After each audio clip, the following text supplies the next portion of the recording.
Qatar के रास लाफान LNG complex में हुए भीषण धमाके में 12 भारतीयों की मौत की खबर है और इस धमाके में कुल 13 लोग मारे गए जबकि 66 से अधिक लोग जख्मी हुए हैं। दोहा स्थित भारतीय दूतावास ने पीड़ित परिवारों के प्रति संवेदना व्यक्त की है। बताया इस घटना में घायल हुए सभी लोगों का इलाज जारी है, उनकी हालत स्थिर है, इलाज चल रहा है। इससे पहले कतर के ऊर्जा मंत्री और कतर एनर्जी के मुख्य कार्यकारी साद अल काबी ने बताया कि मारे गए लोग भारतीय और पाकिस्तानी हैं। ये धमाका बरजान गैस फैसिलिटी में हुआ जो देश के मुख्य एलएनजी उत्पादन और निर्यात केंद्र रास लाफान इंडस्ट्रियल सिटी का हिस्सा है।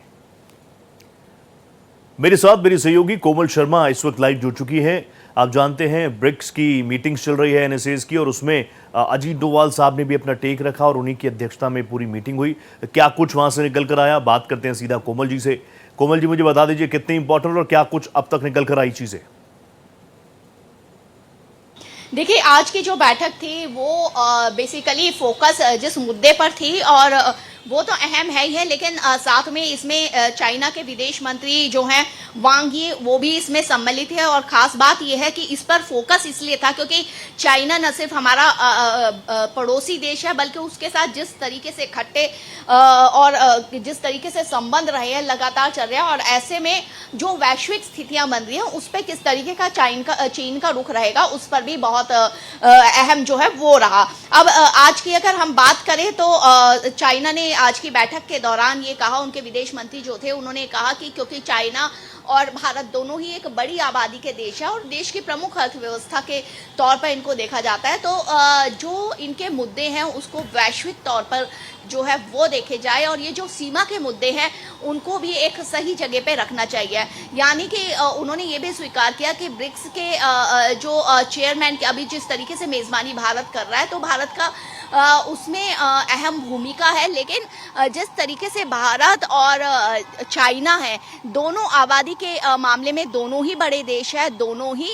जो है वो अर्थव्यवस्था में या फिर किसी भी मुद्दे पर एक अहम रोल रखते हैं। तो न सिर्फ अपने संबंधों के हिसाब से जिस तरीके के संबंध है, चाहे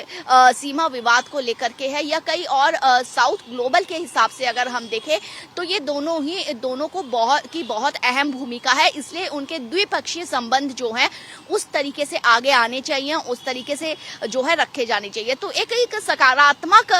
रुख जो है वो चाइना का यहाँ पर दिखाई दिया। खास बात ये है कि ब्रिक्स को लेकर के सब खास ये नजर थी कि चाइना जो है वो क्या कहता है, किस तरीके से चाइना अपनी बात रखता है सुरक्षा के मुद्दे पर खास तौर से। तो इस तरीके से ये चाइना ने जिस तरीके से अपनी बात रखी या भारत को लेकर के जो स्टेटमेंट दिया वो काफ़ी इस ब्रिक्स समिट के दौरान काफ़ी अहम रहता है। जी,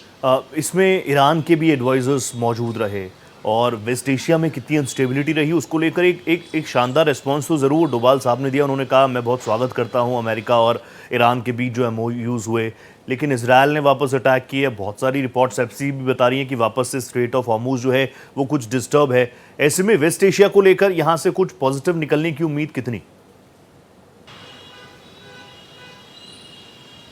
देखिए अगर बात करें रोहित की, अगर बात करें G7 समिट की, उसमें भी ये मुद्दा उठा था और यहाँ पर ब्रिक्स में भी ये मुद्दा उठा है और लगातार जो है यही भारत की तरफ से ये कोशिश रहती है कि शांति का एक संदेश जो है वो जाए और शांति की बात जो है वो रखता है। और जिस तरीके की ये वैश्विक स्थिति बनी है उसमें ईरान को लेकर के और इजराइल को लेकर के ये मुद्दा इधर भी उठा है, लेकिन भारत ने अपनी तरफ से अपना संदेश देने की कोशिश की है और यही उम्मीद कर रहे हैं कि दोनों ये जितने भी सम्मेलन हुए हैं, चाहे G7 की बात करिए या जो ब्रिक्स अभी जिसकी मेज़बानी भारत कर रहा है, यहाँ से एक पॉजिटिव संदेश इस स्थिति को लेकर के जाए। जी,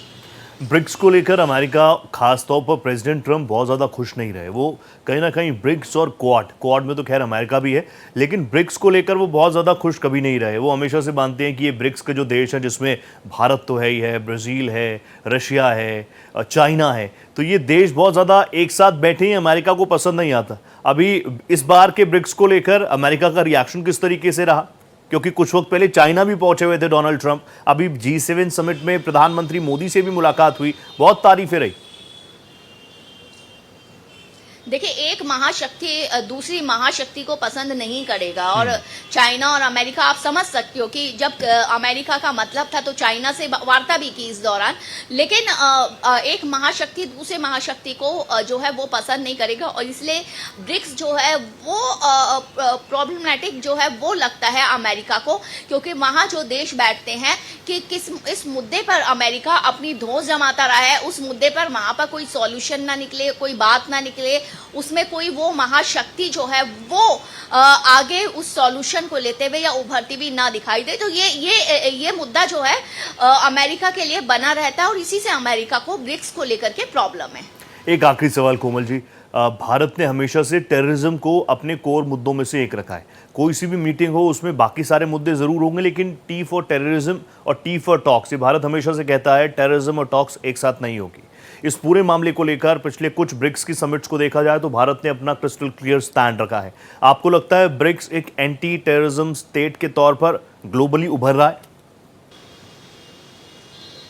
बिल्कुल, देखिए, आपको पुलवामा का अगर याद होगा, पुलवामा के बाद जब ऑपरेशन सिंदूर किया था तो ही भारत ने अपनी टेररिज्म को लेकर के अपनी स्थिति जो है वो अपना पक्ष पूरा बता दिया था कि जीरो टॉलरेंस की रहेगी, और साथ में वैश्विक स्तर पर भी कहा था भारत ने कि हमारी न सिर्फ जीरो टॉलरेंस की नीति अपनाएगा भारत, शांति की बात करता है, लेकिन टेररिज्म को लेके, और दूसरे देशों को भी यही कहा था कि आप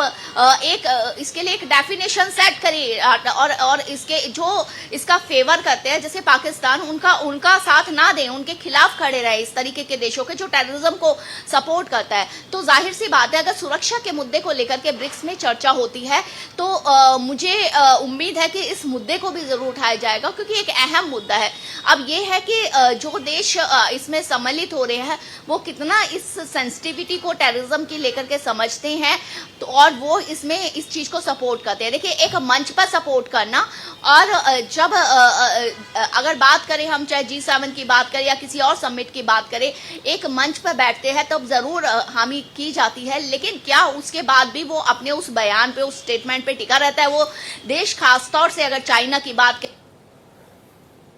इस तरीके के देश क्या है अपने उस स्टेटमेंट पे टिके रहते हैं, ये बड़ा अहम हो जाता है। ये काफी इंपॉर्टेंट है। मंच पर तो मिलते हैं, लेकिन मन मिलते हैं या नहीं मिलते, ये इंपॉर्टेंट है। Thank you so much Komal ji, आप जुड़ी मेरे साथ, बहुत धन्यवाद।